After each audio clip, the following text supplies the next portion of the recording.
धेरै दिन घर बसेर चाहिँ आज म कलेज जाँदैछु फाइनली। अनि किन भनेपछि नेक्स्ट डे चाहिँ मेरो भाइबा र प्र्याक्टिकल छ, अनि त्यही भएर पनि गइरहेको छु। एउटा रिजन त्यो पनि हो। अनि हामीहरू चाहिँ 7-8 जना मात्रै आएको थियौँ कि कलेज, धेरै चाहिँ आएको थिएनन्। अनि आज चाहिँ निशाको बर्थडे रहेछ, मलाई आइडिया नै थिएन। अनि अरू साथीहरूले चाहिँ उसले सरप्राइज दिने भनेर चाहिँ केक लिएको रहेछन्। अनि हामीसँग लाइटर नभएको कारणले चाहिँ हामीहरू चिया गफमा गएर चाहिँ उसको बर्थडे सेलिब्रेट गऱ्यौँ।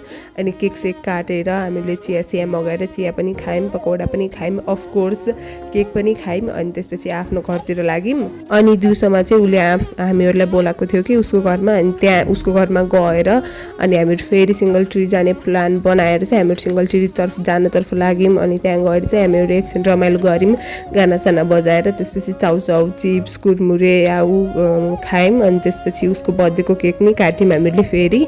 अनि त्यसपछि मोमोसम्म खानेकुराहरू सब खायौँ। अनि आजको लागि यति नै। See you in next video, bye by.